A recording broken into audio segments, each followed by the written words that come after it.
জি sir. আচ্ছা, আমরা গতদিন আলোচনা করেছিলাম আমাদের ব্যাট বেসিক্যালি তিন ধরনের। একটা যেটা বললাম স্ট্যান্ডার্ড রেটেড, দেন হচ্ছে আমাদের reduce rate or truncated VAT, আর একটা হচ্ছে আমাদের zero rated VAT. So last দিন আমরা বলেছি, আজকে আবার রিপিট করছি, জিরো রেটেড ব্যাট মূলত হচ্ছে আমাদের এক্সপোর্টের উপরে আমাদের যে ব্যাটটা হবে সেটা হচ্ছে জিরো রেটেড ব্যাট। সো আমরা যদি যে কোনো গুডস অথবা সাপ্লাই এক্সপোর্ট করে থাকি আউটসাইড বাংলাদেশ বর্ডার, তাহলে আমাদের ভ্যাটের রেটটা হবে 0%। আর একটা জিনিস মনে রাখতে হবে, যদি কোনো একটা সাপ্লাই সেটা একই ধারে এক্সামটেড এবং জিরো রেটেড হয়, তাহলে সেই সাপ্লাইটাকে আমরা জিরো রেটেড হিসেবে কনসিডার করব। আর একটা বিষয় হচ্ছে 0% on export of any goods whether re-importer or intended to be re-imported shall not be applicable. অনেক সময় হয় কি আমাদের আমরা এক্সপোর্ট করি ফর রি-ইম্পোর্ট পারপাস। লেটস সে এটা কেমন, আপনি ধরেন একটা মেশিনারিজ, ক্যাপিটাল মেশিনারিজ আপনি দেশের বাহিরে রিপেয়ারের জন্য পাঠাচ্ছেন। ইনিশিয়ালি যদিও এটা export, but its intention is the reimport, এটাও হতে পারে। আচ্ছা, তারপরে আসি VAT agent of non resident. এটা হচ্ছে কি, আপনারা মধ্যখানে দেখবেন যে পত্র পত্রিকায় ব্যাট এজেন্ট সম্পর্কে লেখা ছিল যে ফেসবুকের কিংবা হচ্ছে বিভিন্ন ধরনের যে সোশ্যাল মিডিয়া গুলি আছে তাদের জন্য বাংলাদেশে ব্যাট এজেন্ট অ্যাপয়েন্টেড হচ্ছে। তো আমাদের টেরিটরিতে, আমাদের উইদিন দা বাংলাদেশ বাউন্ডারিজ, কোনো এন্টিটি যদি কোনো বিজনেস করে তাহলে তাকে কিন্তু আমাদের লোকাল ল অনুযায়ী ব্যাট পেমেন্ট করতে হবে। সো ফেসবুকের মতো একটা এন্টিটি যারা বাংলাদেশে দেখবেন যে ফেসবুকের কিন্তু এখন বেশ ভালো ইনকাম, এখানে অ্যাডস বা বিভিন্ন মাধ্যমে ফেসবুক কিন্তু রেভিনিউ জেনারেট করে ফ্রম বাংলাদেশ সিটিজেন্স। সো এই যে ফেসবুক বাংলাদেশ টেরিটরি থেকে যে রেভিনিউটা জেনারেট করছে এটার উপর কিন্তু ভ্যাট অ্যাপ্লিকেবল। বাট ফেসবুকের বাংলাদেশে কোনো অফিস নাই, তাহলে ফেসবুকের হয়ে বাংলাদেশে ভ্যাটটা কে পরিশোধ করবে বা কমপ্লায়েন্স গুলি কে করবে? তো আমাদের যে নতুন ভ্যাট আইন 2012, যেটা কিনা 2019-এর জুলাইতে পাশ করা হয় এবং ইমপ্লিমেন্ট করা হয়, এই নতুন ভ্যাট আইন অনুযায়ী এ ধরনের নন রেসিডেন্টদের জন্য বাংলাদেশে একজন ব্যাট এজেন্ট অ্যাপয়েন্ট করতে হবে। সো এই ব্যাট এজেন্টরা ব্যাট ওনাদের প্রিন্সিপালের হয়ে ব্যাট রিটার্ন ফাইল করবেন, ওনাদের প্রিন্সিপালের হয়ে ব্যাটের যে পেয়েবলটা থাকে আছে সে পেয়েবলটা পেমেন্ট করবেন, একই সাথে ওনাদের সমস্ত ভ্যাটের যে ডকুমেন্টেশন এবং লিটিগেশন গুলি ওনারা ফুলফিল করবে। তবে এখানে একটু বলে রাখি, ব্যাট এজেন্টদের কাজ হচ্ছে ওনার কমপ্লায়েন্স এনশিওর করা, বাট ভ্যাটের যে লাইবিলিটি, এই লাইবিলিটিটা goes on the principal or the non resident. Liability কিন্তু ব্যাট এজেন্টের যাবে না, ব্যাট এজেন্টের কাজ হবে শুধুমাত্র হচ্ছে আপনার কমপ্লায়েন্সটা মেনটেন করা। সো সেই জন্যই বেসিক্যালি ব্যাট এজেন্ট। আর এখানে একটু বলে রাখি, সিএ, সিএমএ এবং চার্টার সেক্রেটারিয়েট তিনটা বডির মেম্বাররা কিন্তু ব্যাট এজেন্ট হিসেবে কাজ করতে পারেন। So, a non-resident without a fixed place in Bangladesh is required to appoint a BAT agent. So, all the duties and functions of the non-resident shall be performed by the BAT agent. However, the non-resident person shall be liable for the payment of all taxes, fines, penalties, and interest imposed thereon. তারপর কি বলা হচ্ছে, the board may determine the conditions, procedures, and responsibilities of the BAT agent for appointment, and the registration of economic activities carried out by the BAT agent should be in the name of its principal। যেটা আমি একটু আগে বলছিলাম, সমস্ত activity গুলি আসলে প্রিন্সিপালের নামেই হবে, বাট যেহেতু বাংলাদেশে ওনাদের কোনো ফিক্সড বেস নেই বা ফিক্সড প্লেস অফ বিজনেস নেই, সো ওনাদের হয়ে ভ্যাট এজেন্টকে এই কমপ্লায়েন্স গুলি এনশিওর করতে হবে। আচ্ছা, এটা কিন্তু খুবই একটা ইম্পর্টেন্ট ডিসকাশন। আজকেও আমার একটু আগে একটা মিটিং ছিল, আমরা এটা নিয়ে কথা বলছিলাম। সেটা হচ্ছে reverse charge for import of service. এখানে একটু বলে রাখি, আমরা আমাদের লাস্ট সেশনে বলেছি ব্যাট কে পেমেন্ট করবেন, সেখানে আমরা বলছি যিনি সাপ্লায়ার, যিনি গুডস অথবা সার্ভিস প্রোভাইড করবেন উনি গভর্নমেন্টকে পেমেন্ট করবেন। বাট আমরা যখন আমাদের বাংলাদেশ টেরিটরির বাহিরে থেকে কোনো একটা গুডস পারচেস করি অথবা সার্ভিস নেই, উনি যেহেতু বাংলাদেশের রেসিডেন্ট না, উনি কিন্তু সাপ্লায়ার হয়েও ভ্যাটটা দিতে পারছেন না। তো সেই ক্ষেত্রে ইম্পোর্টের ক্ষেত্রে যিনি ইম্পোর্টার, দ্যাট মিনস যিনি গুডসটা রিসিভ করবেন অথবা সার্ভিস রিসিভ করবেন, ইম্পোর্টের ক্ষেত্রে recipient of the service or the recipient of the goods will pay the VAT. বা সহজ কথায় বললে যিনি ইম্পোর্ট করবেন গুডস অথবা সার্ভিস, ওই ইম্পোর্টারকে ভ্যাটটা দিতে হবে। তো আমরা লাস্ট দিনও বলেছি যে ইম্পোর্ট স্টেজের ভ্যাটের রেট হচ্ছে 15% এবং সেই সাথে আমাদের অ্যাডভান্স ট্যাক্স কিংবা অ্যাডভান্স ভ্যাট দিতে হয়, যেটা রেট 3% থেকে শুরু করে 5% পর্যন্ত হতে পারে। তো এই যে আমরা ইম্পোর্টের উপর এক সময় ভ্যাটটা দিয়ে আসছি, এই ভ্যাটটা কিন্তু আমরা যদি কিছু কন্ডিশন ফুলফিল করি, আমরা এটাকে কি করতে পারবো, ইনপুট ট্যাক্স ক্রেডিট হিসেবে ক্লেম করতে পারবো। সো আমাদের রিটার্নে আমরা এই ইম্পোর্ট স্টেজে যে ভ্যাটটা দিয়ে এসেছি সেটা কিন্তু আমাদের রিটার্নে ইনপুট ট্যাক্স এর আইটেমে আমরা আসলে ট্যাক্স ক্রেডিট নিব। তবে এটার সাথে আরেকটা কাজ আমাদের করতে হবে, সেটা হচ্ছে যেহেতু আমরা ইম্পোর্ট স্টেজে, আমরা একটু আগে বলেছি কে ভ্যাট দিবে, ইম্পোর্টারকে ভ্যাট দিতে হবে। তো একদিকে যেমন আপনি এটার জন্য ইম্পোর্টের ভ্যাটের জন্য ইনপুট ট্যাক্স ক্রেডিট নিবেন, একই সাথে এটা আপনার আউটপুট ভ্যাট হিসেবে দেখাতে হবে। এটাই বলা হচ্ছে reverse charge for import of service. তো আপনি যদি কোনো গুডস ইম্পোর্ট করেন, একাধারে আপনি আপনার আউটপুট ভ্যাটের এখানে আপনি ইম্পোর্ট দেখাবেন এবং একই সাথে আপনি ইনপুট ট্যাক্স ক্রেডিটও আপনি ইনপুট দিবেন। আপনার ইনপুট এবং আউটপুট এবং ইনপুট দু জায়গায় এটা আপনার রিপোর্ট করতে হবে। এখন তাহলে আপনারা আমাকে কোশ্চেন করতে পারেন, তাহলে কি আমরা এটার জন্য আরেকবার ভ্যাট দিব? বিষয়টা আদতে তা না। আমি যদি একটু হাইপোথেটিক্যাল একটা এক্সাম্পল দিয়ে বলি, লেটস সে আপনি 1,00,000 টাকার একটা গুডস ইম্পোর্ট করেছেন। লেটস সে এখানে আর অন্য কোনো ডিউটি নেই, এখানে ইম্পোর্ট স্টেজে আপনি 15,000 টাকা ভ্যাট দিয়েছেন। পরবর্তীতে আপনি 1,00,000 টাকার গুডস আপনি 1.5 লাখ টাকায় বিক্রি করেছেন, আপনি 15% ভ্যাট রেটে বিক্রি করেছেন। তো আপনি যখন ভ্যাট রিটার্নটা ফাইল করবেন, আপনার আউটপুট সেলস কত? 1.5 লাখ টাকা সেলস কত? 15% ভ্যাট হচ্ছে 22,500। প্রথমে আমরা সেল দেখাবো 1,50,000, যেটার উপর ভ্যাট হচ্ছে 22,500। একটা আমরা আবার দেখাবো ইম্পোর্ট। সো আমাদের ইম্পোর্ট কত? 1,00,000। সো এই ইম্পোর্টের উপর আবার ভ্যাট হবে 15,000। তাহলে আমাদের আউটপুটে কিন্তু আমরা একদিকে দেখাবো আমাদের সেলস 1.5 লাখ, অন্যদিকে দেখাবো ইম্পোর্ট 1,00,000। দুটো মিলে আমাদের কিন্তু আউটপুটের এখানে ভ্যাট আসবে আপনার 37,500। এরপরে আসবো আমরা আমাদের input tax credit. Input tax ক্রেডিটে আমরা আবার কত টাকা বাদ দিব? 15,500। ঠিক আছে? তাইলে আমরা আমাদের এখন কি হচ্ছে, 37,500 হচ্ছে আমাদের আউটপুট ভ্যাট, আর ইনপুট ট্যাক্স ক্রেডিট হচ্ছে আমাদের 15,000। তার মানে আমাদের জন্য এখন নেট ভ্যাট পেয়েবল হলো আপনার 22,500। আমরা কি 22,500 ট্রেজারি করব? অ্যান্সার হচ্ছে না। আমরা 22,500 ট্রেজারি করবো না।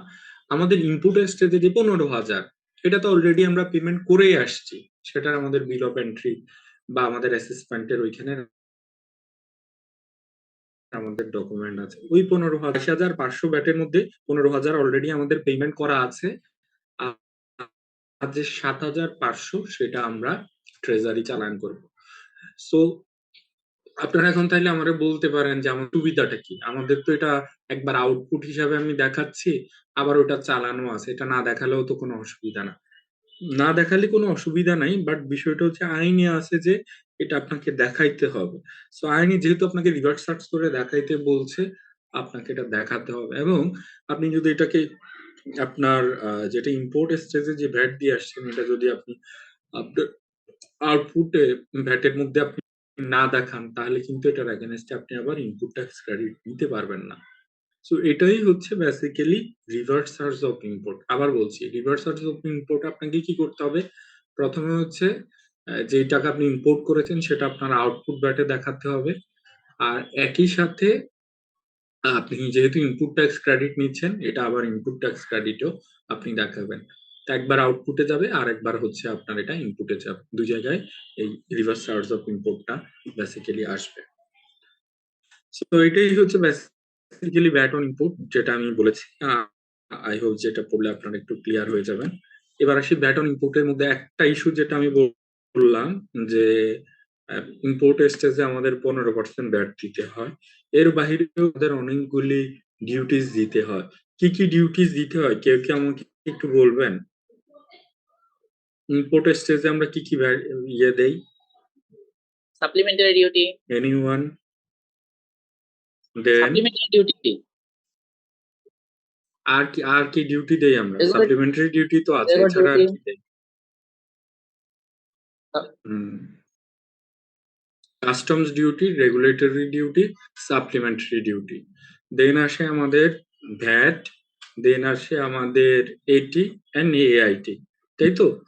সো আমি আপনাদেরকে একটা যদি বিল অফ এন্ট্রি দেখাই, তাহলে ধরেন আমরা আর একটু বেটার বুঝলাম। আমি একটা বিল অফ এন্ট্রি আপনাদেরকে দেখাই।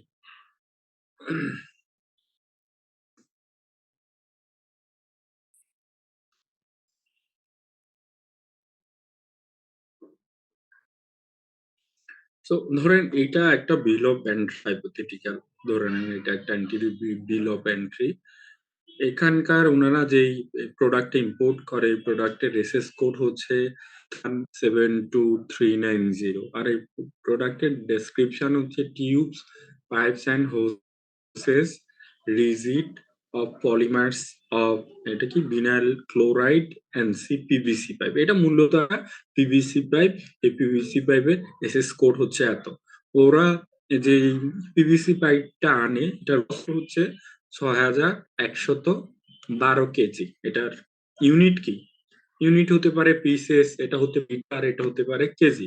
ওনাদের ইউনিট হচ্ছে কেজি।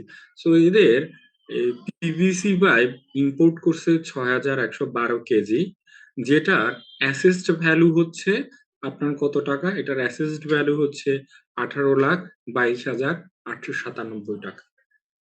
এবং এই স্পেসিফিক কোডে আপনি যদি কাস্টমস অ্যান্ড ট্যারিফে যে শিডিউলটা যান, এই এসএস কোডে স্পেসিফিক এই আইটেমটা আপনি ইম্পোর্ট করলে, ট্রেডার হিসাবে ইম্পোর্ট করলে কাস্টমস ডিউটি দিতে হবে 25%, রেগুলেটরি ডিউটি দিতে হবে 3%, সাপ্লিমেন্টারি ডিউটি দিতে 13%, ভ্যাট আমরা যেটা বলেছি ইম্পোর্ট স্টেজে 15%, এআইটি অ্যাডভান্স ইনকাম ট্যাক্স 5%, এটি basically advance VAT which is 5% দিতে হয়। তাইলে আমাদের এই 18,000, এটা কত? 18,22,897 টাকা, যেটা কিনা শুধুমাত্র আমাদের 6,112 কেজির পিভিসি পাইপের টোটাল ডিউটিস কত আসবে? ডিউটিসটা কিভাবে কম্পিটিশন করব? প্রথমে আসি সিডি, সাপ্লিমেন্টারি ডিউটি। সাপ্লিমেন্টারি ডিউটিটা বেসিক্যালি ইম্পোজ করা হয় এই অ্যাসেস ভ্যালুর উপরে। এই যে এখানে যে অ্যাসেস ভ্যালুটা হচ্ছে, অ্যাসেস ভ্যালুর উপরে ডিরেক্টলি কাস্টমস ডিউটিটা মাল্টিপ্লাই করা হবে। তাহলে 18,22,000-এর 25% আসছে 4,25,000। Then coming to regulatory duty, RD.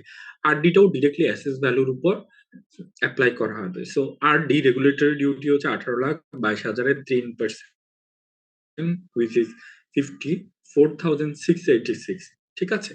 Then coming to SD, supplementary duty. এটা মনে রাখতে হবে, সাপ্লিমেন্টারি ডিউটিটা ইম্পোজ করা হবে আমাদের assess value plus CD plus RD.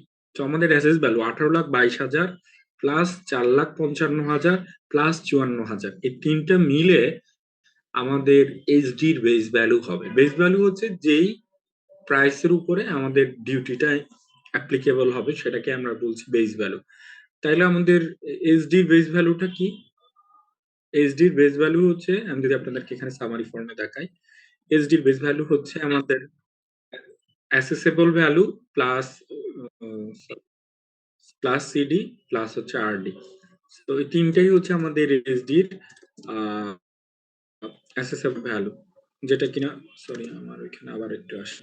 তাহলে আমাদের এখানে এসডি অ্যাসেসেবল ভ্যালু হচ্ছে 23,33,000, এটা 30% আসছে 6,99,000। তো এই যে তিনটা সিডি, আরডি এবং এসডি, এই তিনটার কিন্তু কোনো ধরনের রিবেট নেওয়া যাবে না। যা দেয়া হচ্ছে এটাই কিন্তু কস্ট হিসাবে রিকনসাইল করা হবে। But coming to bat portion, ব্যাটটা যে ইম্পোর্ট স্টেজে যে ব্যাটটা দিচ্ছে আমরা কিছু কন্ডিশন মানলে এই ব্যাট ট্যাক্স ক্রেডিট নেওয়া যাবে। এই জন্য ব্যাটটাকে আমরা ব্যাট এবং এটিকে আমরা কিন্তু কস্ট হিসাবে ধরি না। একইভাবে এআইটিও যেহেতু এই এনটিটি ট্যাক্স রিটার্ন ফাইলিং এর সময় আমরা এটাকে রিফান্ড ক্লেম করতে পারবো, আমরা এআইটিটাকেও কিন্তু কস্ট এলিমেন্ট হিসেবে বেসিক্যালি কনসিডার করি না। তো এদের যদি আমরা কস্টিংটা ধরতে যাই যে ৬,১১২ কেজির কস্টিং, তাহলে আমাদের কস্টিং কিন্তু আসবে assess value plus CD plus RD plus ST. এই তিনটাকে যোগ করলে যেটা পাবো সেটাকে আমরা বলি ভ্যাট বেস ভ্যালু। এটাকে আমরা কি বলি? VAT base value. এই ভ্যাটের বেস ভ্যালুটাই হচ্ছে মূলত কস্ট। এটা কি কস্ট? তাহলে ৬,১১২ কেজি পিভিসি পাইপের কস্ট কত? ৩০,৩৩,৩০১ টাকা। দেন এটার উপরে 15% ভ্যাট আসবে ৪,৫৪,০০০। এআইটি, কামিং টু এআইটি হচ্ছে অ্যাডভান্স ইনকাম ট্যাক্স, যেটা আমাদের ভ্যাট পার্টের অংশ না। এআইটিটা বেসিক্যালি ইম্পোজ করা হয় অ্যাসেস ভ্যালুর উপরে। ডিরেক্ট যে অ্যাসেস ভ্যালু সেই অ্যাসেস এআইটি 5% ইম্পোজ হবে। তো এদের এআইটি যেটা আছে 18,22,০০০ অ্যাসেস ভ্যালুর উপর এআইটি আসবে 91,০০০। আবার বলছি, এটিটা হচ্ছে মূলত অ্যাডভান্স ভ্যাট। অ্যাডভান্স ভ্যাটকে আমরা বলছি অ্যাডভান্স ট্যাক্স। এটি এবং ভ্যাটের বেস ভ্যালু কিন্তু একই, দুটোই কিন্তু 30,33,000 এর উপর 5% রেট ইজ 1,51,000। সো সব যদি আমরা যোগ করে দেই আমাদের টোটাল ডিউটিজ আসবে 19,08,209 টাকা। আমাদের অ্যাসেস ভ্যালু হচ্ছে 18, আর আমরা যে পণ্য কিনছি এটার কিন্তু ডিউটি এর থেকে বেশি। কত? 19,209। তবে এখানে আবার বলছি, ভ্যাটের 4,54,000 এবং 1,51,000 যেটা আছে এটা কিন্তু আমরা যখন ভ্যাট রিটার্ন সাবমিট করব দুটোই আমরা কি করব? রিটার্ন আমাদের ভ্যাট লিটির এগেনস্টে আমরা অ্যাডজাস্ট করতে পারবো। আর যেটা আমাদের এআইটি আছে এটাও কিন্তু আমাদের ট্যাক্স রিটার্নের সাথে অ্যাডজাস্টেবল। তাহলে এখানে আমাদের কস্টিং পার্ট কতখানি? আমাদের কস্টিং পার্ট হচ্ছে সিডি, আরডি এবং এসডি। কেন এটাকে কস্ট বলছি? কারণ এটা আমরা রিফান্ড ক্লেম করতে পারবো না। সো আমাদের এই প্রোডাক্টের কস্ট হচ্ছে assess value plus CD plus RD plus SD. আচ্ছা, এবার আসি আমরা যে ডিউটিটা বের করলাম এটা আমরা ভ্যাট রিটার্নে কিভাবে অ্যাডজাস্ট করব। এই যে ভ্যাট যেটা দেখছি এটা আমাদের ইনপুট ট্যাক্স ক্রেডিটে আমরা নিব, আর যেটা আমাদের এটি আছে এটা আমরা ডিক্রিজিং অ্যাডজাস্টমেন্ট হিসেবে নিব। দুইটাই আমাদের ভ্যাট লাইবিলিটিকে মাইনাস করা হবে। ওকে, সো এখন যেহেতু আজান দিচ্ছে আমি একটু আজানের ব্রেক নিচ্ছি, আমরা নামাজ শেষে আবার বাকি আলোচনা করব। বোঝা যায়? এই যে আপনাদের আরো একটা ম্যাথ আমরা শেষ করলাম, এখানে একদম সিমিলার একটা কেস আছে যেখানে ধরে নেওয়া হচ্ছে একটা প্রোডাক্টের ভ্যালু 50,000 টাকা, যেটা CD 5%, regulatory duty 7.5%, supplementary duty 10%, value added tax 15% এবং অ্যাডভান্স ট্যাক্স 5%। তাহলে এই প্রোডাক্টের টোটাল ডিউটিস কত হবে? সো আমরা একটু আগে যেভাবে বলছিলাম যে কাস্টমস ডিউটিটা হবে assess value direct 5%, that is 2,500। Regulatory duty একইভাবে অ্যাসেস ভ্যালুর উপরে অ্যাপ্লিকেবল হবে 50,000-এর 7.5%, that is 3,750। Then coming to supplementary duty কিন্তু আমার assess value plus CD plus RD, that means আমার 50 প্লাস 2,500 প্লাস 3,750, দ্যাট মিন 56,250-এর 10% হবে, উইচ ইজ 5,625।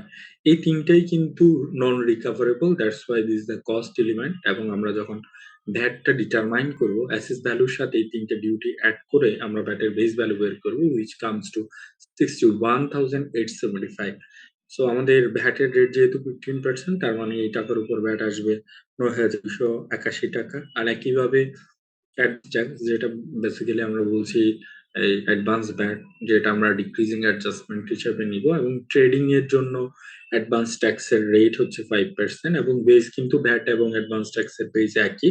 তার মানে আমাদের বেস হচ্ছে 61,875, এটার 5% আমাদের advance tax, that means VAT আসবে 4,050।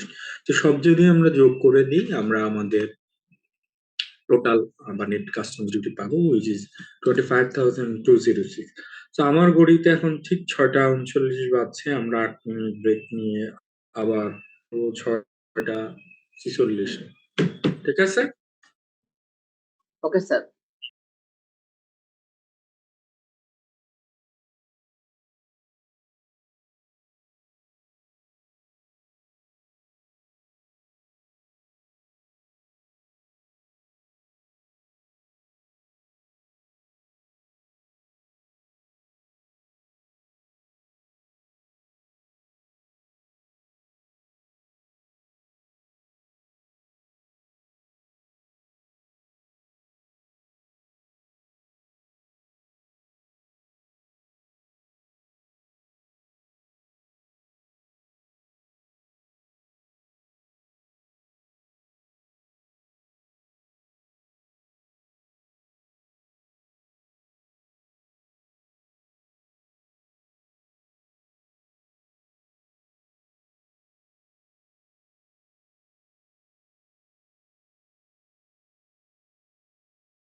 সো আমরা আবার একটু শুরু করি।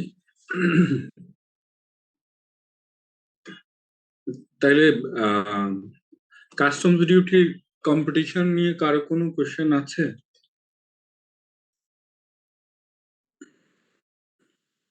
Anyone, any question?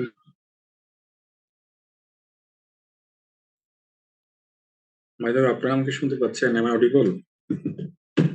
জি স্যার, শোনা যাচ্ছে। Okay, good.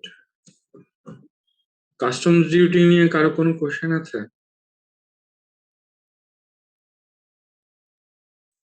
আচ্ছা, যদি না থাকে তাহলে আমরা একটু সামনে আগাই।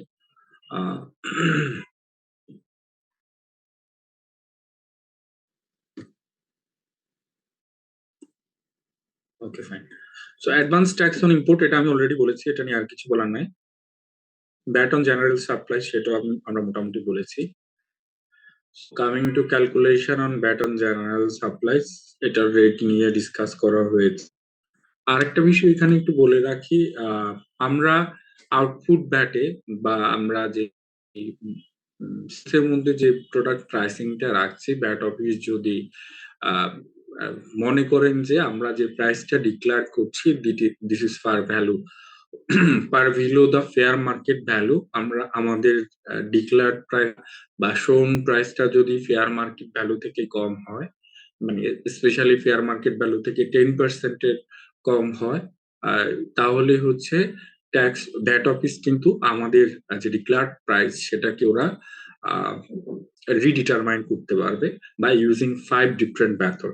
সো লেটস সে আপনি একটা পণ্য বিক্রি করছেন, লেটস সে ধরেন পিভিসি পাইপের কথাই আসি, আপনি প্রতি কেজি পিভিসি পাইপের মূল্য দেখাচ্ছেন 1200 টাকা, বাট এটার ফেয়ার মার্কেট ভ্যালু হচ্ছে 1500 টাকা। সো ভ্যাট অফিস যেটা দেখলো, ওদের নিরীক্ষা গোয়েন্দা অধিদপ্তর ওরা অনুসন্ধান করে বের করলো যে 1 কেজি পিভিসি পাইপের মূল্য হচ্ছে 1500 টাকা, যেখানে আপনি মূল্য ঘোষণা দিয়েছেন 1200 টাকা। তাইলে আপনি আসলে কত পার্সেন্ট হচ্ছে আহ আহ, বেশি হচ্ছে প্রাইসের ইয়ে করছেন? 150-এর 10% হচ্ছে 150 টাকা। আপনি ওই প্রাইস রেঞ্জ রাখতে পারেন, লেটস সে আপনি 1650 থেকে আপনি 1350-এর মধ্যে যদি প্রাইস রেঞ্জ রাখেন, তাহলে ভ্যাট অফিস এটা নিয়ে আর আর ফার্দার কোশ্চেন করবে না। বাট আপনার প্রাইস যেটা আপনি দেখাচ্ছেন 1200, যেটার fair market value 1500, far below then the fair market value, VAT office then আপনার এই যে ডিক্লার্ড প্রাইস বা শোন প্রাইস, সেটা কম্পারেটিভ মেথড কিংবা ডিডাক্টিভ মেথড অথবা any other computed method, holistic method বা অবজেক্টিভ অ্যাপ্রক্সিমেশন মেথডে ফেয়ার ভ্যালুটা বের করতে পারে। তবে সাধারণত এই কেসগুলি হয় কোথায়? একটা আপনার এক্সপোর্টের ক্ষেত্রে হয়, কিংবা আহ, বিভিন্ন ক্ষেত্রে যেখানে হচ্ছে it is visible that your product price is far below then the fair market price, সেই ক্ষেত্রগুলিতে গোয়েন্দা নিরীক্ষা তদন্ত গোয়েন্দা অধিদপ্তর কিন্তু আপনার ডিক্লার্ড প্রাইসের জন্য ফেয়ার মার্কেট ভ্যালুটা ডিটারমাইন করতে পারেন। আচ্ছা, কামিং টু প্রি স্যাম্পল, অনেক ইন্ডাস্ট্রিতে দেখবে প্রি স্যাম্পল দিচ্ছে। আমরা যেটা জানি যে আমরা যে বিক্রিত মূল্যের উপরে আমরা ভ্যাট দিব, কিন্তু ফ্রি স্যাম্পলের জন্য আমরা যেহেতু কোনো মূল্য নেই না, তাহলে কি এটা ভ্যাট এক্সাম্পটেড? আইন কি বলছে? আইন বলছে আপনি যদি ফ্রি স্যাম্পলও দিয়ে থাকেন না কেন, আপনি এনুয়ালি যে কোনো আইটেমের উপর 20,000 টাকা পর্যন্ত ফ্রি স্যাম্পলের এক্সামশন পাবেন। আর 20,000 টাকার বেশি যদি কোনো পণ্যের উপরে আপনি ফ্রি স্যাম্পল দিয়ে থাকেন, তাহলে ওই পণ্যের যে ডিক্লার্ড প্রাইস কিংবা ফেয়ার মার্কেট ভ্যালু, ওই ফেয়ার মার্কেট ডিক্লার্ড প্রাইস অথবা ফেয়ার মার্কেট ভ্যালুর উপর অ্যাপ্লিকেবল রেটে আপনাকে ভ্যাট দিতে হবে। ঠিক আছে? সো ফ্রি স্যাম্পল কতখানি পর্যন্ত এক্সামটেড? 20,000 টাকা পর্যন্ত এক্সামটেড। 20,000 টাকার বেশি যদি আপনি ফ্রি স্যাম্পল দিয়ে থাকেন, আপনি কনসিডারেশন পাবেন না, বাট আপনাকে নিজ পকেট থেকে ওই অ্যাক্সেস ফ্রি স্যাম্পলের জন্য 20,000 অ্যাক্সেস ফ্রি স্যাম্পলের জন্য অ্যাপ্লিকেবল রেটে ভ্যাট দিতে হবে। এবার আসি, এই যে একটু আগে আমি বলছিলাম যে মূল্য ঘোষণা, আগে যেটাকে আমরা বলতাম প্রাইস ডিক্লারেশন, আমাদের 91 আইনে এটা ছিল মূসক 11, আমাদের ভ্যাট আইন 2012 অনুযায়ী এটাকে আমরা বলছি input output coefficient. Input output কোএফিসিয়েন্টের বাংলা কি? হ্যাঁ, ইনপুট আউটপুট কোএফিসিয়েন্টের বাংলা কি? উৎপাদন। কোএফিসিয়েন্টের বাংলা তো মনে হয় সহগ, নাকি? হ্যাঁ, উৎপাদন সহগ আর কি। হ্যাঁ, সো আমাদের যে উৎপাদন সহগ ইনপুট আউটপুট কোএফিসিয়েন্ট, এটার মূসকের ফর্ম হচ্ছে মূসক 4.3। এখানে প্রাইস ডিক্লারেশনে আসলে যে জিনিসটা থাকতো এখানেও সেম জিনিসে থাকে, বাট এখানে আমরা মূল্যটা ডিরেক্টলি লিখি না, আমরা যেটা লিখি কস্ট প্রাইস এত আর ভ্যালু এডিশন এত, দুটোকে আসলে যোগ করলে আমাদের মূল্যটা অটোমেটিক্যালি আসে। তো যাই হোক, নতুন আইনে এটাকে আমরা বলি উৎপাদন সহগ আর কি। তো ইনপুট আউটপুট কোএফিসিয়েন্টে আমাদের কেন দিতে হবে? আমরা একটু আগে বলেছি যে ইম্পোর্ট স্টেজে যে ভ্যাটটা দিয়ে আসছে, শুধু ইম্পোর্ট না, সরি, ইম্পোর্ট না, আমরা যে কোনো আহ, বা প্রোডাক্ট বা ম্যাটেরিয়াল আমরা কেনার সময় যে ভ্যাটটা দিয়ে আসছি, আমরা এই ভ্যাটটা যদি রিফান্ড নিতে চাই তাহলে আমাদের অবশ্যই এই ইনপুট আউটপুট কোএফিসিয়েন্ট কিংবা প্রাইস ডিক্লারেশন দিতে হবে। এবং প্রাইস ডিক্লারেশনটা সাধারণত আপনি যখন সাপ্লাই দিবেন তার 15 দিন আগে আপনাকে প্রাইস ডিক্লারেশনটা এনশিওর করতে হবে। এই প্রাইস ডিক্লারেশন যদি আপনি না দেন তাহলে আপনি কিন্তু ইনপুট ট্যাক্স ক্রেডিট নিতে পারবেন না, নাম্বার ওয়ান। নাম্বার টু হচ্ছে, আপনি একবার ইনপুট আউটপুট কোএফিসিয়েন্ট দিলে ওই প্রোডাক্টের জন্য আর lifetime input output coefficient দিতে হবে কিনা, আইন কি বলছে? আইনে আছে আপনি একবার যে ইনপুট আউটপুট কোএফিসিয়েন্ট দিলেন একটা স্পেসিফিক আইটেমের জন্য, পরবর্তীতে যদি ওই আইটেমের প্রাইস ডিক্লার্ড প্রাইস থেকে 7.5% চেঞ্জ হয়, 7.5% চেঞ্জ মানে হচ্ছে it could be higher, it could be lower. আপনি মেসে পিভিসি পাইপের মূল্য ঘোষণা দিলেন 1200 টাকা, পরবর্তীতে আপনি দেখলেন যে এটার প্রাইস হয়ে গেছে 1100 টাকা, তাহলে আমি দেখবো যে 1100 মানে আপনার কতখানি প্রাইস চেঞ্জ হয়েছে?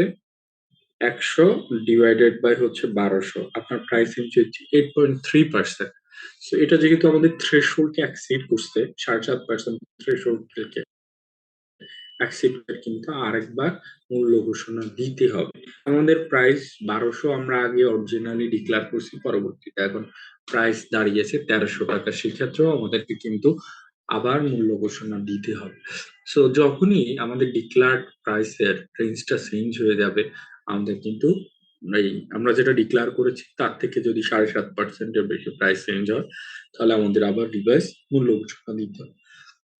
এই মূল্য ঘোষণার এখানে আসলে কয়টা পার্ট থাকে? দুটো পার্ট থাকে। একটা পার্টে থাকে আপনার ইনপুট কস্ট, আর একটা হচ্ছে আপনার ভ্যালু অ্যাডিশন।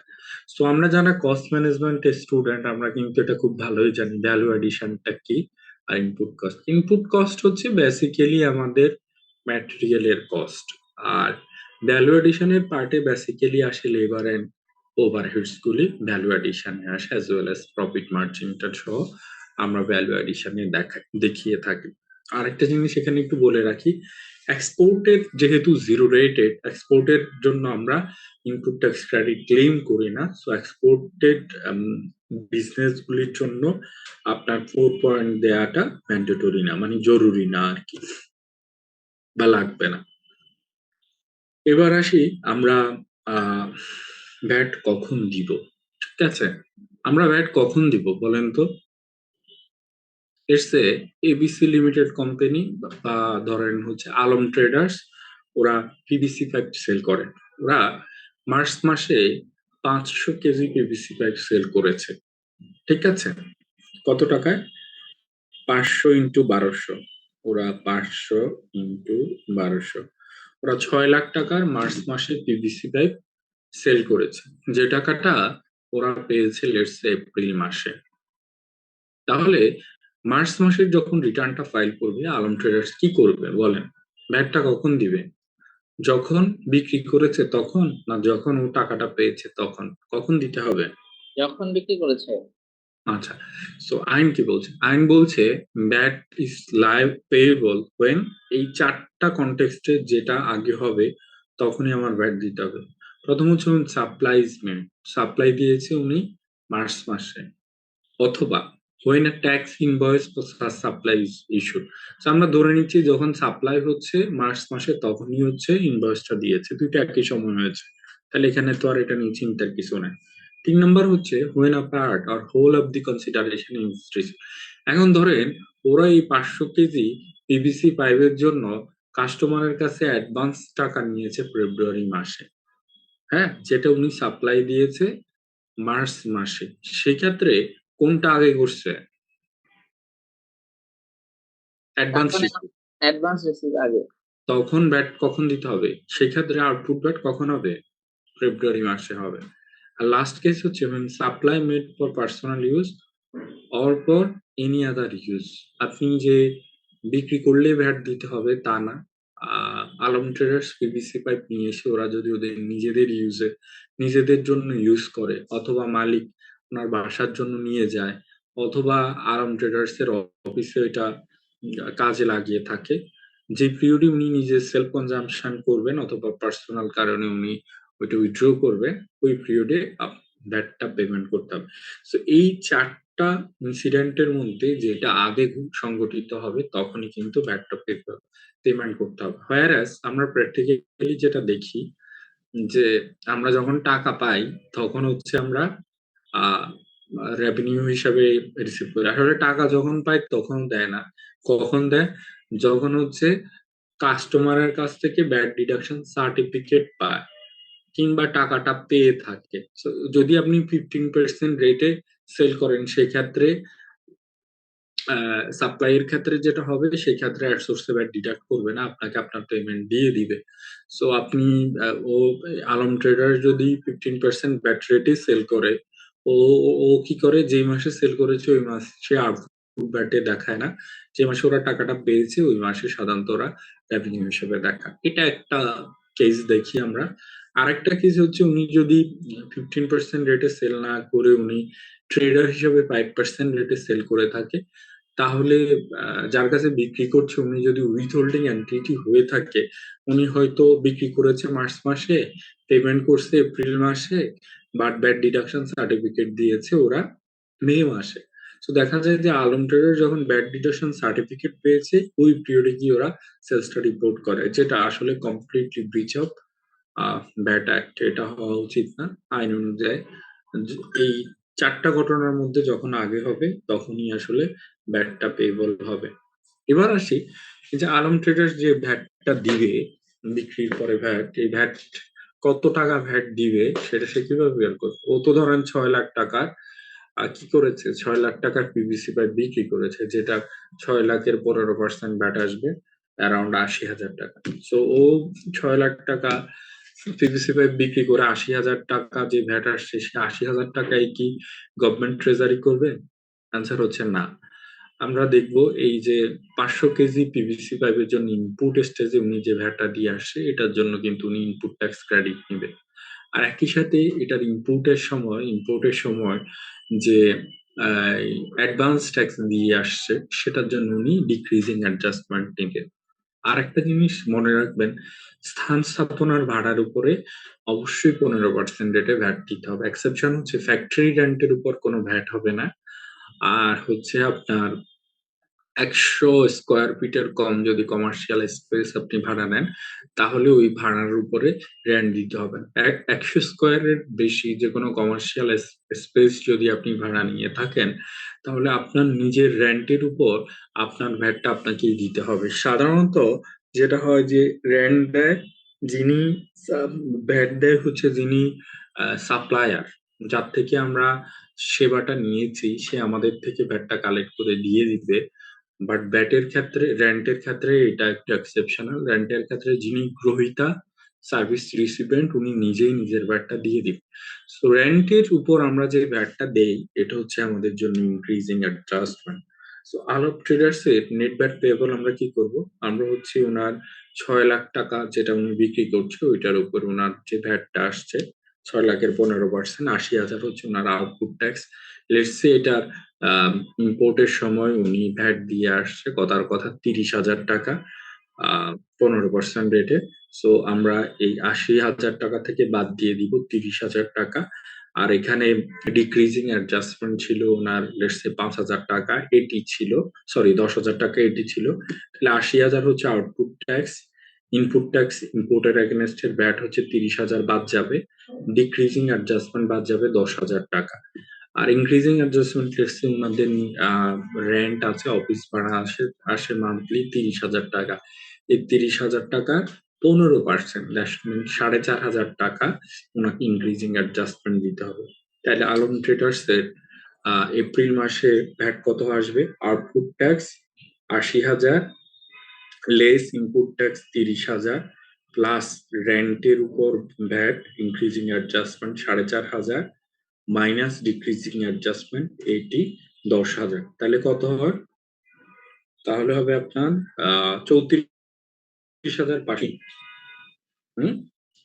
আলম ট্রেডার্স কে এপ্রিল মাসের শেষে কত টাকা ভ্যাট পেবল দিতে হবে? 34,500। আপনারা কি আমাকে শুনতে পাচ্ছেন? Am I audible? আচ্ছা, তো আমি তো এগুলি বেসিক জিনিস বলছি। আর কি কি জিনিস আমার ইনপুট ট্যাক্সে আসবে, ইনক্রিজিং অ্যাডজাস্টমেন্টে আসবে কিংবা ডিক্রিজিং অ্যাডজাস্টমেন্টে আসবে সেটা একটু বলছি।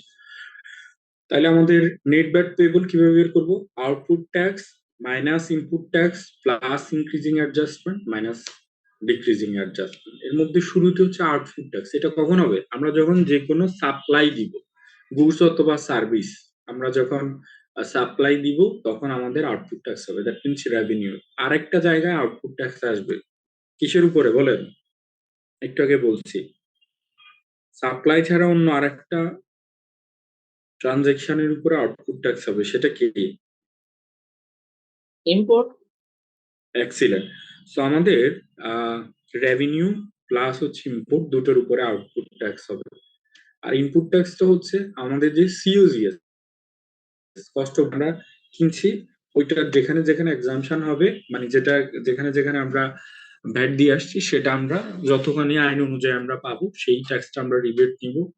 দেন আমাদের এডিশনাল কিছু ইনক্রিজিং অ্যাডজাস্টমেন্ট দিতে হয়। আমরা যদি উইথহোল্ডিং এন্টিটি হয়ে থাকি তাহলে আমাদের নিজেদের কে হচ্ছে অ্যাড সোর্সে ভ্যাটটা ডিডাক্ট করে পেমেন্ট করতে হবে। সো সেই অ্যাড সোর্সের ভ্যাট ডিডাকশনটা ইনক্রিজিং অ্যাডজাস্টমেন্টে আসবে। আমাদের কোনো ফাইন পেনাল্টিস হলে সেটা আমাদের ইনক্রিজিং অ্যাডজাস্টমেন্টে আসবে। রেন্টের উপর যে ভ্যাটটা সেটা আমাদের ইনক্রিজিং অ্যাডজাস্টমেন্টে আসবে।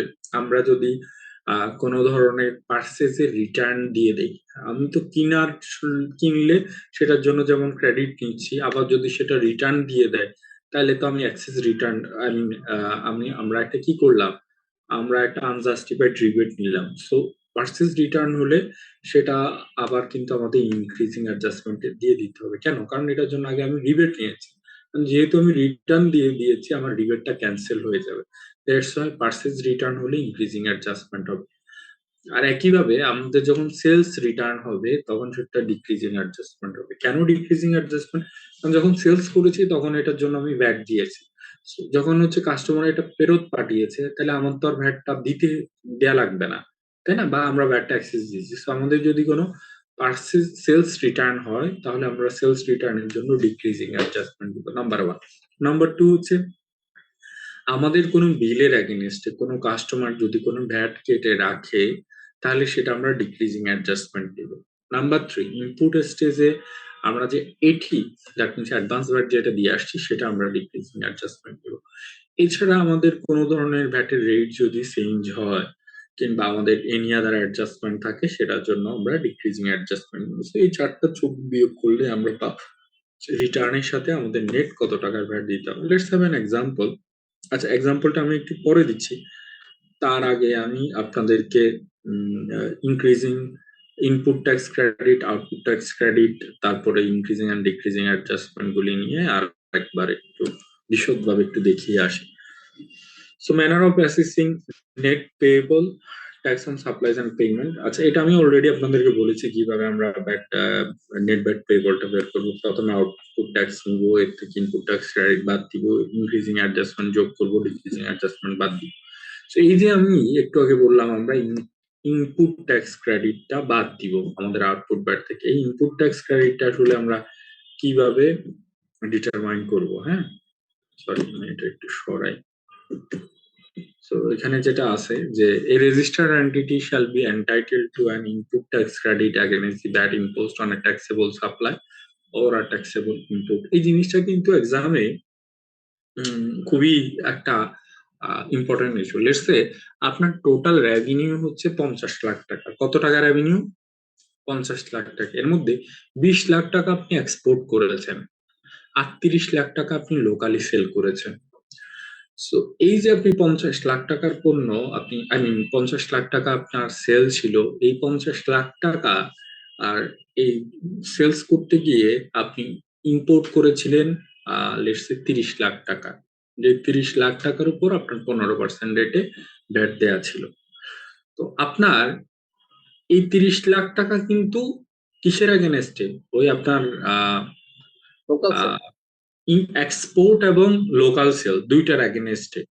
আমরা এই 30 লাখ টাকা টোটাল ইম্পোর্টটা কিন্তু আমরা ক্রেডিট নিতে পারবো না, এটা আমাদেরকে প্রপোর্শনেটলি নিতে হবে। আমাদের যেহেতু 20 লাখ হচ্ছে এক্সপোর্ট, এই এক্সপোর্টের জন্য কি আমরা কোনো ভ্যাট দিব? দিব না। এক্সপোর্ট কত পার্সেন্ট? Zero rated. যেটার জন্য আমি কোনো ভ্যাট দিচ্ছি না, এটার জন্য আমি কোনো রিবেট নিতে পারবো না। কিংবা আমরা যদি রিডিউস রেটে সেল করি, আমরা রিবেট নেওয়ার প্রথম শর্ত হচ্ছে আমাদেরকে 15% রেটে সেল করতে হবে। আমরা যদি 15% রেটে সেল না করি, তাহলে আমরা কিন্তু রিবেট নিতে পারবো না। তো যেটা আমরা বলছি, এক্সপোর্টটা যেহেতু আমরা 15% রেটে দিচ্ছি না, এটার জন্য আমি রিবেট নিতে পারবো না। আমাদের টোটাল 50 লাখের মধ্যে 20 লাখ এক্সপোর্ট, 30 লাখ হচ্ছে আপনার লোকাল সেল 15% রেটে। তাহলে আমার কত পার্সেন্ট হচ্ছে এক্সপোর্ট? 40% এক্সপোর্ট। আর লোকাল স্ট্যান্ডার্ড রেটেড সেলস হচ্ছে 60%। সো আমরা যখন ট্যাক্স ক্রেডিটটা নিব, আমাদের টোটাল 30 লাখের 60%-এর আমরা ক্রেডিট নিতে পারবো। বোঝা যাচ্ছে? সো ক্রেডিট যখন নিব, তখন কিন্তু এটা আমাদেরকে প্রপোর্শনেটলি নিতে হবে, যেটা আমাদের আহ ওই যে যেটার জন্য আমরা স্ট্যান্ডার্ড রেটেড সার্ভিস দিচ্ছি। ও আচ্ছা, এখানে সরি, আমি একটা জিনিস একটু ভুল বলেছি। সেটা হচ্ছে এক্সপোর্টের জন্য ট্যাক্স ক্রেডিট নেওয়া যাবে, বাট রিডিউস রেট এবং ট্রাঙ্কেটেড বা ফিক্সড রেট যেটা, এটার জন্য ইনপুট ট্যাক্স ক্রেডিট আমরা নিতে পারবো না। তার মানে আমাদের যেটা 15, আমাদের আমার এক্সাম্পলটা আমি একটু চেঞ্জ করে দিই। আমরা 50 লাখ টাকা যদি সেল করে থাকি, যেখানে আমাদের 20 লাখ টাকা সেল ছিল 5% রেটে অ্যাজ আ ট্রেডার, আর 30 লাখ টাকা সেল ছিল আমাদের 15% রেটে। সো যেটা আমরা রিডিউস রেটে সেল করেছি 5% রেট, এই টোটাল সেলস এর এগেনস্টে আমাদের যে ইনপুট ট্যাক্স ভ্যাট আসছে, এই ইনপুট ট্যাক্স ভ্যাটটা আমরা ক্রেডিট নিতে পারবো না। এখন এটা যদি 5% না হয়ে এটা যদি 0% এক্সপোর্ট হতো, তাহলে আমরা পুরোটাই নিতে পারতাম। আমার যে গিভেন কেস আমি শুরুতে যেটা বলেছি, ওই 0% এক্সপোর্টের 20 লাখ এবং হচ্ছে আপনার 15% রেটে 30 লাখ সেলস, এটা পুরোটার জন্যই আমরা 30 লাখ টাকার এগেনস্টে যে 15% ভ্যাট দিয়ে আসি, পুরোটাই আমরা ক্রেডিট নিতে পারবো। বাট আমার টোটাল 50 লাখ টাকা সেলের 40%, দ্যাট মিন 20 লাখ যদি হয় 5% রেটে, আর বাকি 30 লাখ যদি 15% রেটে হয়, তাহলে প্রথম যেটা আমার রিডিউস রেটে সেল, দ্যাট মিনস 20 লাখের সেলস, ওটার জন্য আমরা রিবেট নিতে পারবো। সো রিবেট নেওয়ার কন্ডিশন গুলো আমি যদি খুব সামারি করে বলি, একটা হচ্ছে, প্রথম কন্ডিশন হচ্ছে আমরা যেটা রিবেট নিব ওইটার অবশ্যই আউটপুট ব্যাট রেট হইতে হবে 15%, অথবা এটা এক্সপোর্ট হইতে হবে। এক্সপোর্ট হলে এটার ব্যাটের রেট হবে 0%। Number one. নাম্বার টু হচ্ছে আপনি যেটা বিক্রি করছেন সেটার জন্য অবশ্যই মূসক 6.3 থাকতে হবে। 6.3টা সাধারণত হয় আমাদের লোকাল সাপ্লাইয়ের ক্ষেত্রে। আর আমরা যখন এক্সপোর্ট করব, তখন আমাদের কি থাকবে? বিল অফ এক্সপোর্ট থাকবে। সো আপনি সাপ্লাইয়ের এগেনস্টে অবশ্যই আপনার 6.3 অথবা বিল অফ এক্সপোর্ট আপনার থাকতে হবে। নাম্বার থ্রি হচ্ছে, আপনি যেটার জন্য ট্যাক্স ক্রেডিট নিবেন, সেটার জন্য আপনার মূল্য ঘোষণা, that means input output coefficient অথবা মূসক 4.3 আপনার ডিক্লেয়ার করা থাকতে পারে। আচ্ছা, নাম্বার ফোর কন্ডিশন হচ্ছে, আপনি আহ, যেই টাকাটা ইনপুটের সময়, ইনপুট গুলি নেয়ার সময় যেই ব্যাগটা দিয়ে আসছেন, যেই পিরিয়ডে আপনি পেমেন্ট করছেন, ওই পিরিয়ড অথবা তার পরবর্তী 4 কর মেয়াদের মধ্যে রেয়াত নিতে হবে। আপনি কিন্তু ওই পিরিয়ড অথবা তার 4 কর মেয়াদ পরে আর রেয়াত নিতে পারবেন না। লেটস সে আপনি ইম্পোর্টটা করেছেন নভেম্বর মাসে। কোন মাসে? নভেম্বর মাসে।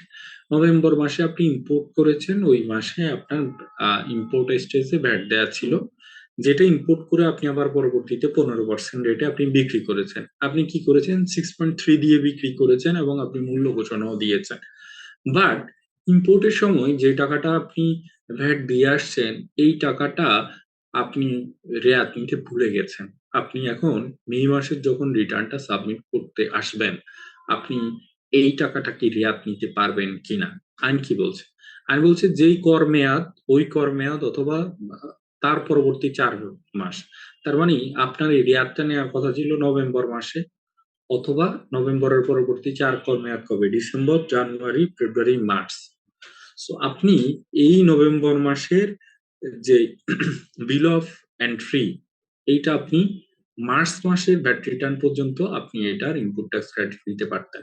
আপনি যদি এপ্রিলে এটাকে নিয়ে আসেন, এপ্রিল মাসে কিন্তু আপনি আর এটার রেয়াত নিতে পারবেন না। তাহলে রেয়াত নেওয়ার সময়সীমা কি?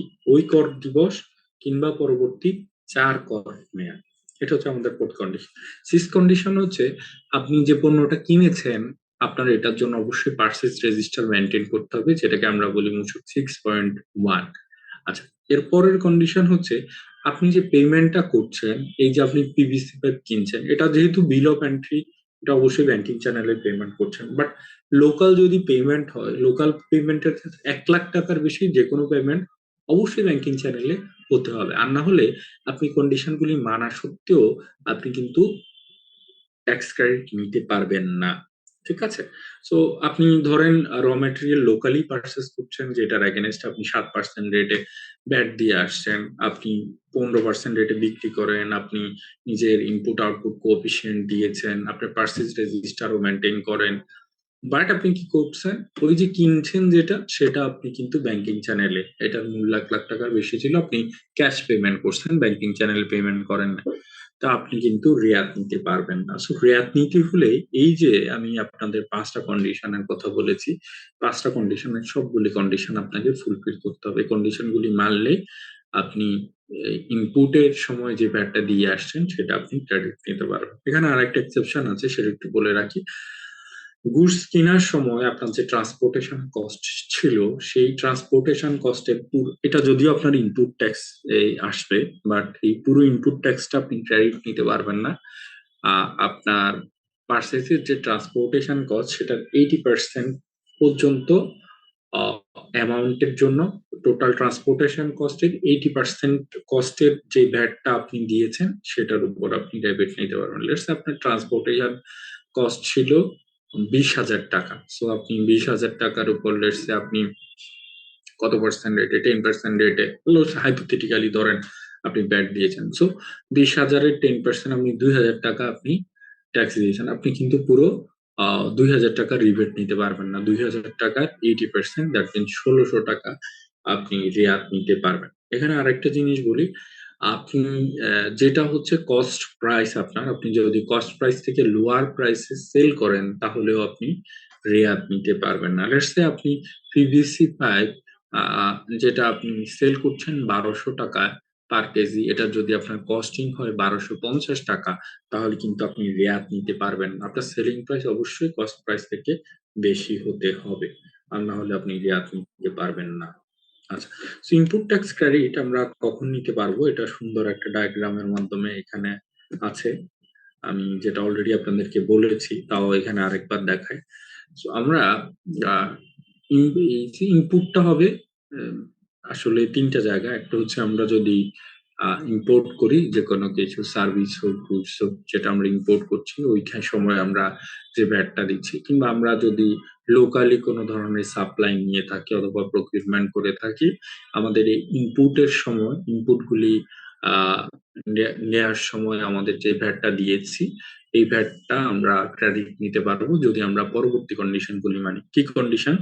আমরা যে পণ্যটা বিক্রি করছি, এটার ভ্যাটের রেট অবশ্যই 15% হতে হবে। 15% রেটে যদি ওটা বিক্রি না করি, তাহলে আমরা ক্রেডিট নিতে পারবো না। সো আমি একটু আগেও যেটা বলেছি, আপনার পুরো পার্সেসটাই আপনাকে যে 15% রেটে বিক্রি করতে হবে, নট নেসেসারি। আপনি যদি কোনো প্রপোর্শনেটলি অল্প করেন, লেটস সে আপনি টোটাল যে পার্সেস, ওই টোটাল পার্সেসের আপনি মাত্র 30% 15% রেটে আপনি বিক্রি করছেন। সো যে 30% আপনি 15% রেটে বিক্রি করবেন, ওই 30% পণ্য কেনার সময় যে ভ্যাটটা দিয়ে এসছেন আপনি, সেটা আপনি রেয়াত নিতে পারবেন। প্রথম কন্ডিশন হচ্ছে বিক্রি করতে হবে 15% রেটে অথবা 0 রেটে। দ্বিতীয় কন্ডিশন হচ্ছে আপনি এই যে 15% রেটে বিক্রি করলেই হবে না, আপনাকে কিন্তু কর চালান বা ভ্যাট চালান দিতে হবে। দ্যাট মিনস মূসক 6.3 দিয়ে আপনাকে বিক্রি করতে হবে। আপনি যদি বিক্রি করেন 15% রেটে, কিন্তু আপনি যার কাছে বিক্রি করছেন তাকে কোনো ভ্যাট চালান দিচ্ছেন না, সেক্ষেত্রে আপনি রেয়াত নিতে পারবেন। এখন আপনি যদি লেটস সে ভ্যাট চালান দিয়ে আপনি বিক্রি করছেন, বাট আপনি কি করেননি, প্রাইস ডিক্লারেশন দেননি, ইনপুট আউটপুট ট্যাক্স ক্রেডিট যেটা মূসক 4.3 যদি আপনি না ডিক্লেয়ার না করে থাকেন, তাহলেও কিন্তু আপনি কি করতে পারবেন না, রিবেট নিতে পারবেন না। আচ্ছা, লেটস সে আপনি এটাও দিলেন, বাট আপনি আহ, যেই পিরিয়ডে ভ্যাটটা দিয়ে আসছেন ওই পিরিয়ড কিংবা তার পরবর্তী 4 কর মেয়াদের মধ্যে আপনি রিবেটটার জন্য ক্লেম করেন নাই, তাহলেও আপনি রিবেট নিতে পারবেন না। আপনাকে অবশ্যই ওই কর মেয়াদ বা তার পরবর্তী 4 মাসের মধ্যে দিতে হবে। আর একটা যেটা আমি বলেছিলাম যে এই পেমেন্টটা, যে টাকাটা আপনি কিনে আসছেন, কিনেছেন যে টাকার পণ্য, ওই টাকার অ্যামাউন্ট যদি 1 লাখের বেশি, অবশ্যই ব্যাংকিং চ্যানেলে পেমেন্ট করতে হবে, আদারওয়াইজ রিবেট নেওয়া যাবে না। এবার আসি আমাদের যে টোটাল, আমরা যেটা জানি সিওজিএস এর মধ্যে অনেকগুলি আইটেমে আমাদের আছে। আমাদের এই সিওজিএস এর মধ্যে কোন কোন আইটেম আমরা আসলে ইনপুট হিসাবে নিব, আর কি কি কোন কোন ক্ষেত্রে আমরা ইনপুট ট্যাক্স ক্রেডিট নিতে পারবো না, আমি আর এগুলি বলছি না, এগুলি আপনারা একটু পড়ে নিয়েন। এগুলি ওই মোর অর লেস ঘুরে ফিরে একই জিনিসপত্র এখানে আছে, এটা পড়লে আপনারা বুঝে যাবেন। যেটা আমি একটু আগে বলছি যে কোন আইটেম গুলি আমরা আসলে কস্টিং এর মধ্যে নিতে পারবো না, ইনপুট কস্ট হিসেবে নিতে পারবো না। তো এটার জন্য একটা জেনারেল অর্ডার আছে, জেনারেল অর্ডার 23। এই জেনারেল অর্ডারে আছে যে negative list of inputs. So negative লিস্টে আমরা যদিও প্রোডাক্ট প্রাইসিং করার সময় দুনিয়া সমস্ত কস্টিং দিয়ে দেই, বাট এই লিস্টে যে স্পেসিফিক আইটেম গুলি আছে, এই আইটেমগুলি ইনপুট হিসেবে দিলেও এগুলির এগেনস্টে যে ভ্যাটটা আমরা দিয়ে আসছি সেটা আমরা রিবেট নিতে পারবো না। সেই আইটেমগুলি কি, land, building, office equipment, furniture, machineries, development, modernisation, extension, rectification, replacement, repair and maintenance of building or infrastructure. আপনার ওভারঅল ফ্যাক্টরি অথবা ইনফ্রাস্ট্রাকচারের জন্য এই ধরনের রেক্টিফিকেশন, এক্সটেনশন, রিপ্লেসমেন্ট যদি কোনো কস্ট হয় এটা, এবং আপনি যদি এই কস্টটা প্রোডাক্ট প্রাইসিং এ বা কস্টিং এ অ্যালোকেট করেন, সেটা কিন্তু ভ্যাটের জন্য ইনপুট ট্যাক্স হিসাবে গণ্য করা হবে না। এরপরে বলা হচ্ছে all types of purchase or repair of furniture, office supplies, stationery products, refrigerator, freezer, air condition. আচ্ছা, এই আইটেম গুলিও আমাদের হবে না। এরপর হচ্ছে vehicle rental and leasing, traveling, entertainment, employee welfare, development work of any goods or service related to this work, rental of the premises of business organization, office, showroom or like whatever it is। মানে তার মানে হচ্ছে অফিসের, মানে আপনার administrative অফিসের যে rent গুলি আছে সেটাও কিন্তু আমরা ইনপুট হিসেবে ক্লেম করতে পারবো না। তবে এখানে দেখেন ফ্যাক্টরি রেন্টের কথা বলেনি, এটা বেসিক্যালি আপনার administrative business rental of premises of, এটা বললে অবশ্য আবার এটা অন্যদিকে চলে যায়। Rental of the premises of business organisation, office, showroom or like whatever it is name, এগুলি হচ্ছে আমরা ইনপুট ট্যাক্স হিসেবে নিতে পারবো না। আর যে কোনো ধরনের এন্টারটেনমেন্ট, যেটা আমি উপরে বলেছি এন্টারটেনমেন্ট এক্সপেন্স, এটা ফ্যাক্টরিতেও যদি এন্টারটেনমেন্ট এক্সপেন্স হয় সেটা কিন্তু ইনপুট ট্যাক্স হিসেবে নেওয়া যাবে না।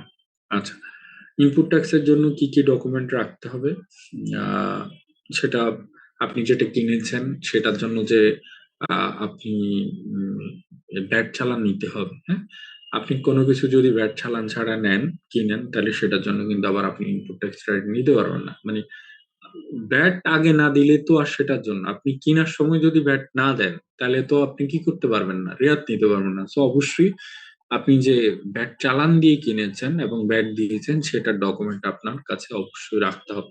তবে কিছু কিছু ক্ষেত্রে আমাদেরকে মূসক 6.3 দেওয়া হয় না, লেটস সে আপনার ইলেকট্রিসিটি বিল, পানির বিল, এগুলির ক্ষেত্রে আমাদেরকে ভ্যাট চালান দেওয়া হয় না, বাট এগুলির জন্য গভর্নমেন্ট অফিস থেকে যে বিলগুলি দেওয়া হবে সেটাই আমাদের জন্য ভ্যাট চালান হিসেবে কনসিডার করা হবে। আর যেই ভ্যাট ট্যাক্স চালান কিংবা আমরা মূসক চালানের কথা বলছি, এখানে অবশ্যই কিছু ইনফরমেশন থাকতে হবে, নেম, অ্যাড্রেস, দিন, অথবা বিল of entry of importer in case of import, এই সমস্ত ইনফরমেশন গুলি কিন্তু আপনার ট্যাক্স ইনভয়েসে থাকতে হবে, এবং এই ট্যাক্স ইনভয়েস এবং এই সাপোর্টিং ডকুমেন্ট গুলি না থাকলে কিন্তু ইনপুট ট্যাক্স ক্রেডিট নেওয়া যাবে না।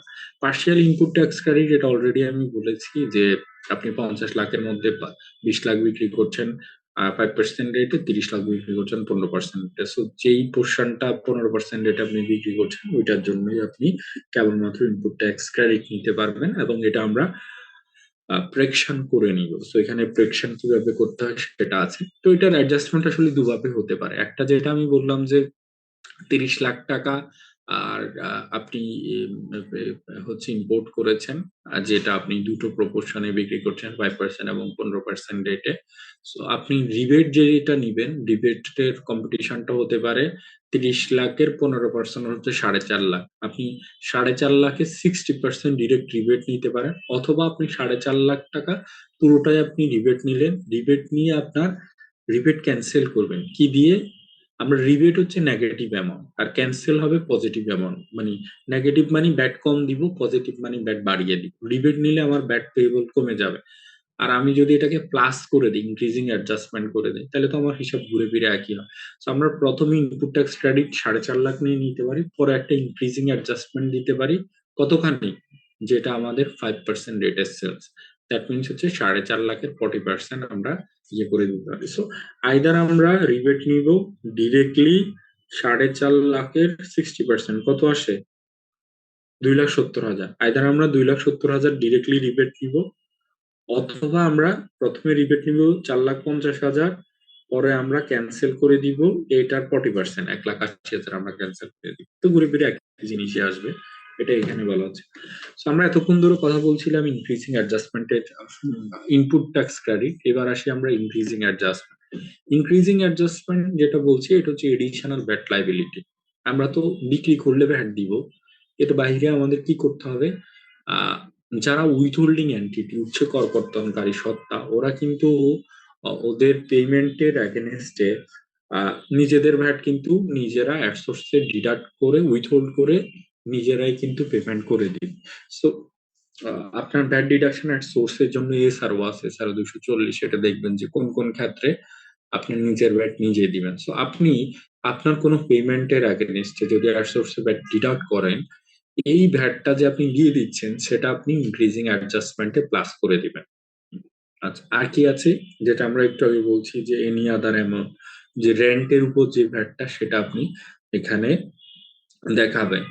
দেন হচ্ছে ব্যাংকিং চ্যানেলের বাহিরে 1 লাখ টাকার বেশি কোনো পেমেন্ট যদি আপনি করেন, তাহলে সেটা জন্য আপনাকে ইনক্রিজিং অ্যাডজাস্টমেন্ট দিতে হবে। আপনার নিজের ভ্যাট নিজেই দিয়ে দিতে হবে। আপনি যদি কোনো গুডস পার্সোনাল ইউজ করে থাকেন, প্রাইভেট ইউজ অফ গুডস যেটা আমরা বলছি, তখনও আপনাকে ভ্যাট দিতে হবে। এটা তো আর আউটপুট না। আউটপুট শুরুতেই যেমন বলেছি, বিক্রি করলে আউটপুট ট্যাক্স দিব। আর আমরা যদি পার্সোনাল কনজাম্পশন করি, সেটার জন্য আমাদেরকে ভ্যাট দিতে হবে। এই ভ্যাটটা আমরা কোথায় দেখাবো? ইনক্রিজিং অ্যাডজাস্টমেন্টে দেখাবো। আমাদের যদি কোনো পেনাল্টি ফি আসে, সেটাও আমরা ইনক্রিজিং অ্যাডজাস্টমেন্টে দেখাবো। আরেকটা হচ্ছে, আমাদের যদি পার্সেস রিটার্ন হয়, পার্সেস রিটার্নও আমরা বেসিক্যালি ইনক্রিজিং অ্যাডজাস্টমেন্টে দেখাবো। আচ্ছা, আর আছে আমাদের একটা জিনিস ডিক্রিজিং অ্যাডজাস্টমেন্ট। ডিক্রিজিং অ্যাডজাস্টমেন্ট মানে আমার ভ্যাট কমিয়ে দিতে হবে। কখন আমরা ভ্যাট কমিয়ে দিব? ওই যে একটা বললাম, ইম্পোর্ট স্টেজের যে অ্যাডভান্স ট্যাক্স মানে অ্যাডভান্স ভ্যাট যেটা দেয়া আছে, এটা আমরা দিব। আমাদের বিলের এগেনস্টে কেউ যদি ভ্যাট কেটে রাখি, সেটা আমরা এই ভ্যাট ডিডাকশন অ্যাট সোর্স হিসেবে রাখবো।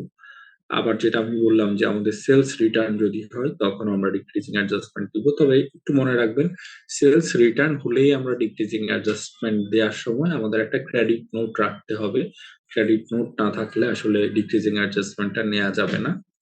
এছাড়াও আমাদের পূর্ববর্তী যদি কোনো অ্যাডজাস্টমেন্ট থাকে, রিফান্ড থাকে, বা এনি আদার রিঅ্যাসেসমেন্টের কারণে লাইবিলিটি কমে যায়, সেটা আমরা ডিক্রিজিং অ্যাডজাস্টমেন্ট হিসেবে দিব।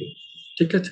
সো এই হচ্ছে মোটামুটি আমাদের ইনক্রিজিং এন্ড ডিক্রিজিং অ্যাডজাস্টমেন্ট দেওয়ার মূল বিষয়গুলো। একটু আগে আমি বলেছি যে উইথহোল্ডিং এন্টিটি হচ্ছে ওনার বিল থেকে ভ্যাট কাটবে। এখন উইথহোল্ডিং এন্টিটি কারা? লেটস সে আমি আমাদের এমএম&কো, আমার যেহেতু কনসালটেন্সি ফার্ম, আমাদের ভ্যাটের রেজিস্ট্রেশন আছে। সো আমরা কিন্তু প্রতিনিয়ত বিভিন্ন পেমেন্ট করতে হয়, বিভিন্ন কিছু কিনি আমরা। তো স্টেশনারিজ গুলি কিনি, ধরো এই মাসে আমি স্টেশনারিজ কিনলাম 5,000 টাকা। আমাকে দোকান থেকে ওরা বিল দিল 5,000 টাকা। এখন আমি কি এবং ওই 5,000 টাকার সাথে ওরা 5% ভ্যাট অ্যাড করছে, করে আমাকে 5,250 টাকার একটা বিল দিল। আমি কি ওদেরকে 5,250 পুরোটাই দিয়ে দিব, নাকি এখান থেকে আমি ভ্যাট পোর্শনটা ধরে রাখবো? আমি কি ভ্যাটটা উইথহোল্ড করার জন্য অথরাইজ কিনা? আইন বলছে না। আইন বলছে স্পেসিফিক পার্সন হচ্ছে ওর বিল থেকে ভ্যাটটা উইথহোল্ড করবে এবং নিজেরটা নিজে জমা করবে। এই স্পেসিফিক পার্সন কারা? সবার আগে আছে যেটা লিমিটেড কোম্পানি। আমি কোনো লিমিটেড কোম্পানি না, সো আমি কিন্তু আমার বিল থেকে ভ্যাটটা উইথহোল্ড করতে পারবো না। সেখানে হচ্ছে গভর্নমেন্ট এন্টিটি, দেন হচ্ছে post secondary additional educational institution, financial institution, non-government organization approved by the NGO Affairs Bureau or the Director General of Social Welfare।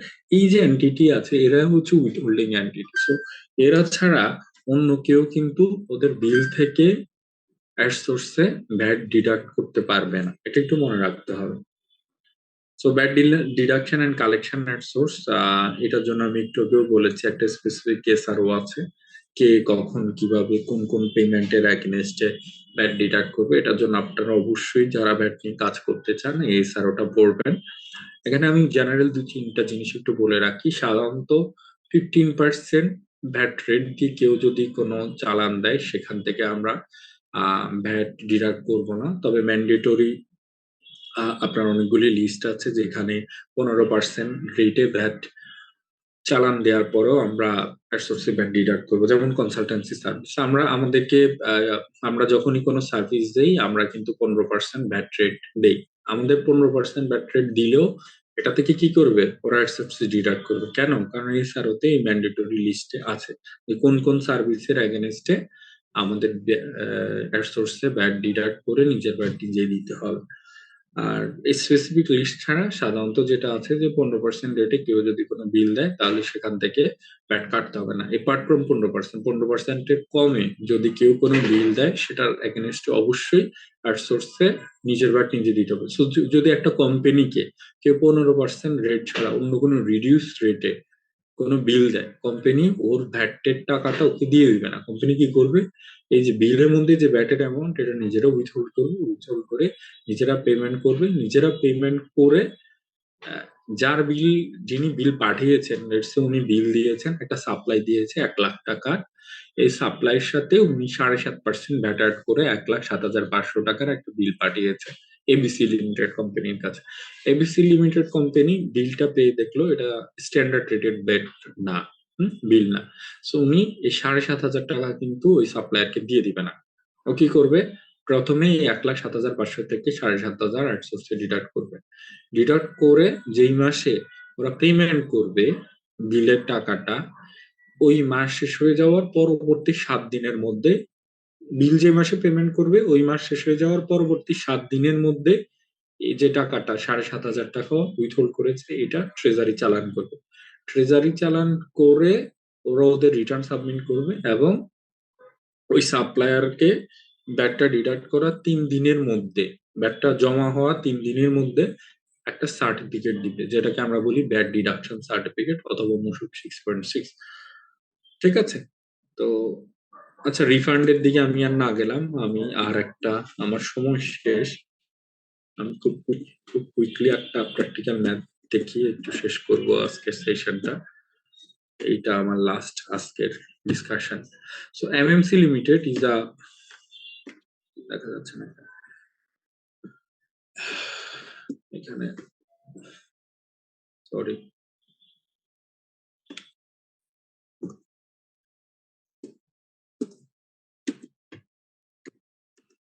So MMC Limited is a VAT registered manufacturing company who produce and supply food products. In March 23, its total sales is PDT 115 million. That means 11,50,00,000 টাকা ওরা বিক্রি করে 2023 March মাসে।